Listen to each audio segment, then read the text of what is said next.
এবং জিনিসপত্রের দাম কমবে না। এই টাকাটা আনছেন ডক্টর ইউনূস। ডক্টর ইউনূস বিদেশে খ্যাতিমান লোক, তার আবেদনে সাড়া দিয়ে অনেকে দিচ্ছেন। সুতরাং ডক্টর ইউনূসকে আপনারা যেতে দেবেন না, তাকে ধরে রাখেন, তাকে কাজ করার সুযোগ দিন।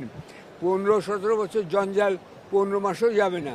তিনি যদি অনধিক চার বছর নির্বাচনের কথা বলছেন, আমি তো বলবো অনধিক 10 বছরও বলেন না কেন, অনধিক 17 বছর বলেন না কেন।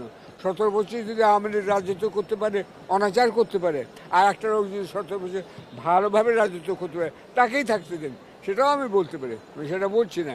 আমি চাই যে গণতান্ত্রিক নির্বাচন হোক, কিন্তু ডক্টর ইউনূসকে সময় দিন, টাকা এনে যাতে উনি এখানে করতে পারেন।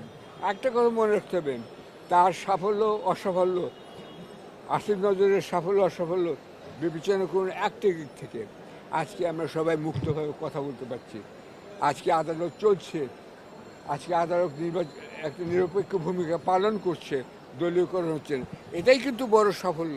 আপনার মনে রাখতে হবে, এই সাফল্য চোখে দেখা যাচ্ছে। আমাকে যে এই যে মামলা, মিথ্যা মামলা থেকে অব্যাহতি দিতে হবে, এই চার্জ ফেলে দিতে হবে। আসিফ নজর সেটা করতে পারেন, আইনমন্ত্রী হিসেবে তিনি যে করবেন, ধন্যবাদ তাকে সেদিন দেবো।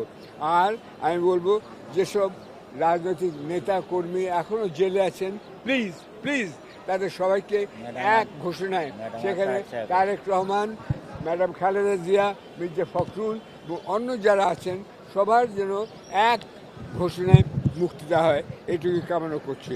আপনাদের সবার নিরাপত্তা এবং বাজারে জিনিসপত্রের দাম যেন কমে, ডলারের দাম যেন, সোনার দাম যেন স্থিতিশীল থাকে, এটাই বুঝবেন উন্নয়নের সূচক।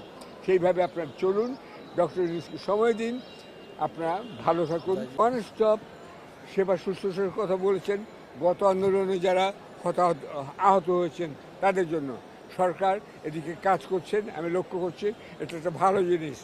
2 নম্বর, আমি বলতে চাই, ডক্টর ইউনূস একটা ভালো কাজ করেছেন। তিনি দেশে যে টাকা আনছেন, এইটাই কিন্তু বড় কথা। আপনারা নির্বাচন চাচ্ছেন অনেকে, কিন্তু মনে রাখতে হবে, যারা চাইছে নির্বাচন তাদেরকে বলতে হবে দুটি কথা। টাকা আসবে কোত্থেকে? টাকা না আসলে আপনাদের ক্যামেরা থাকবে না, মাসে শেষে বেতনও পাবেন না। এটাই বড় সাফল্য। তারপর জিনিসপত্রের দাম স্থিতিশীল আছে, এটা আসছে সাফল্য।